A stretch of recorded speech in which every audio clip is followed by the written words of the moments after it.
All right, I want to get to the football side of things a little bit. Shout out to Leo Chenal, Zack Baun playing in the Super Bowl with the Chiefs and the Eagles, respectively.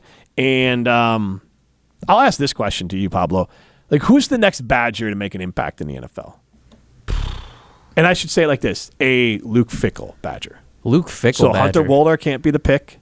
And then Jack Nelson, offensive lineman. I mean, those are probably the two draftable guys off the top of my head this year. Obviously, well, I guess technically Wohler isn't a Fickell guy. that's what I'm saying. So you anyway. can't count. So you can't count him, and you can't count obviously Braylon Allen. And he had a nice rookie season. So we're looking for obviously younger side of players things. And Prime, you can chime in as well. And if Riley Yauk is in the Everlight Solar studio as well, if you got a name to shout out, you can, because it's going to be hard. Like, that's the thing. Well, yeah, I mean, it's also because he hasn't been around long enough to really develop many of his guys yet, too. Unless you include transfers. Yeah, I'll include two transfers. Like, that's his guy because he at least brought him in. Transfers this year, I mean, it doesn't have to be a transfer like who came in this year. The tight end might be the if you're trying to bet on who would make an impact in the NFL, he would make the most sense because he might be on draft boards next year. Yes. Tanner Koziel. Yeah. Otherwise, on today's roster, I feel like Tanner's a good choice. Yeah. Also, his birthday today. Fun fact. There you go.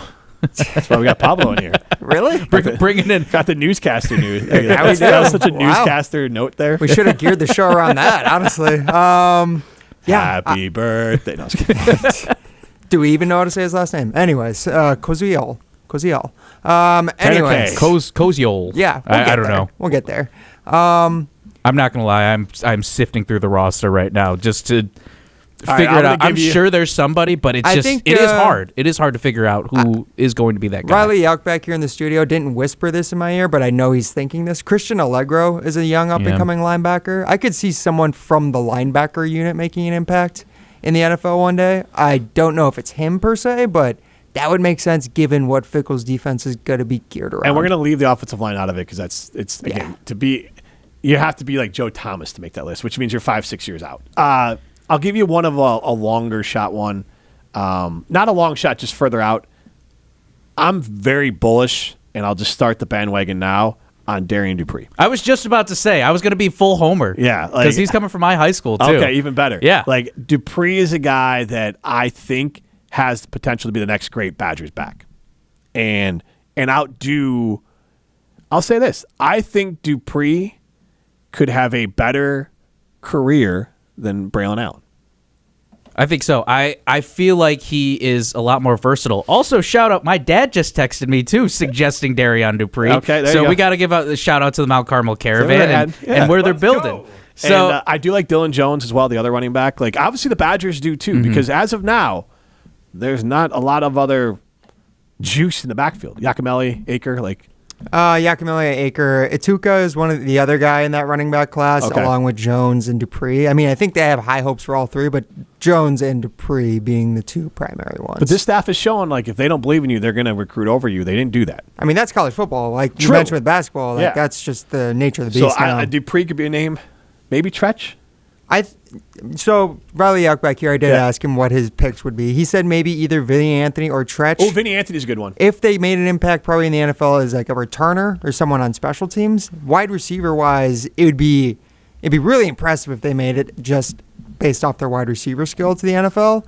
I think Vinny's been a great deep threat, but he's done it for half a season. I think he showed off really well. He's for only the a Badgers. junior, so in theory he had 2 more years to prove more. He's got more. time for sure. He and Tretch both do, but they're both size, on the side. Yeah, the size. That's the thing. And I don't know, like, Vinny is very fast. I love the V8 nickname. I don't know if he's NFL. I just don't know. I'm not saying he's not. I love V8's it. Great. But I just don't, like, is he a 4 guy? He's probably close to. If he's under 4 or 5, 4-5, I think he's got a chance to make a run here, to have a good season. People understand the Badgers offense. If he comes out, 39 catches, 672, 4 touchdowns, that's what we did last year. He bumps that to 55 and near 1,000 and 8 or 9 touchdowns. He's going to be in the conversation. Sure. Because I'm trying to think of, like, Quintez Cephas. What did he do here? And he was drafted. He had a great final season here with the Badgers. And he kind of ruined his own career for the betting stuff, but he could still be playing otherwise. Yeah, he would still be on like a practice squad somewhere. I wouldn't be surprised if he is still now around the NFL. He's definitely the last receiver that I can think of for the Badgers who ever made that kind of impact. Aberdaris, maybe Nick Toon, similar wise. Like, I don't know if Vinny Anthony or Tretch could live up to those standards. So Quintez is only an inch taller. Yeah. So he was a super physical receiver too. He had a lot. I mean, he kind of had that Anquan Bolden style of play. True, but Vinny Anthony, I think, has the potential. Yeah. He looks on the field. He looked fast no matter who they were playing. Yes. Including Penn State and Oregon. So USC too. Yeah, Burned USC. them up. Yeah. So he looks like a guy that could be. And the receivers, it's like, look, they could fall in the 5th round and still be useful. But I think Vinny Anthony, Tretch, smaller. He's really gonna have to figure out what he's gonna do. I like the tight end Tanner Kozil and Dupree. Given what Grimes' offense is going to be, too. I mean, I know, Pablo, you talked about this on last week's show, about the focus on offensive line play and like true, tough, nasty, and disciplined, I think. That's their TND. That's their acronym now. Mm-hmm. Hopefully this they one always got something. Hopefully it's better than team. But I think fast. That, too. But I think, like... I think given what the offense is shifting to, some of those like core tenets of what Wisconsin football should be what they still emphasize going forward. All right, just glancing at Kansas stats last year, obviously Daniels is a wild card because he was not very healthy and didn't have the best year. But so we'll leave aside the quarterback numbers because I feel like the Badgers will actually do better on that. But Devin Neal, 1,300 yards, almost 6 yards per carry, 16 touchdowns. The team as a whole ran for 2,545 yards. Their second back was obviously Daniel with the rushing at 447, and then Hinsaw at 376. All of them near 5 or over 5 yards per carry. Wide receivers, they had Luke Grimm at 690 at 13.5, but then they had Skinner, more of a deep threat guy, 22.3 yards per catch. But this is a team at 2,500 yards passing, 2,500 yards rushing. Do I think with Billy Edwards, the Badgers could be a 3-2, 3,000 yards passing, 2,000 yards rushing? Yeah, which then there's stats there for Vinny Anthony. I am actually looking on the defensive side, too. This is a guy who just came back after putting his name in the portal and coming back, is Jamel Howard. He's, what is he standing at here? Is 6'2", 320 defensive lineman.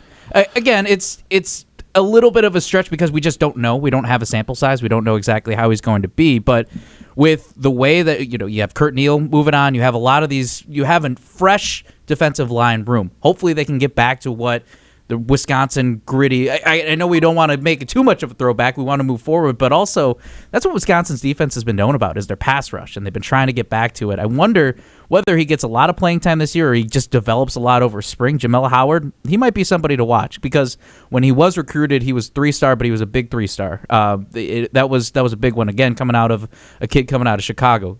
Big boy. I think he's going to be fun. I would like to see, again, how he develops over spring. Maybe he's somebody to watch. I don't know much on the tape, but I would like to put him on the list. And Luke Fickell, and I'm not going to be able to name them off the top of my head, but I think of Tyler Scott, I think of Desmond Ridder, and I think of Sauce Gardner. Just 3 guys, and I know there's more. Didn't the Packers have a tight end from Cincinnati? That was Josiah DeGuara. So he put some players in the NFL from Cincinnati, so he can recruit NFL type players. Sauce Gardner, one of the best corners in all of football, and he was a top 10 pick, right? Wasn't he? I believe he was top definitely 5. first I thought he was round. fourth. I thought he was fourth. I just went top 10 just to be safe. It's off the top of my head, but yeah. So those are good players. I think Tyler Scott was 3rd round. He's not anything in the NFL, but he at least turned. Like, that helps for recruiting. So I think there's reason for optimism that Fickell can add NFL talent, and it can be showcased in the Jeff Grimes offense there.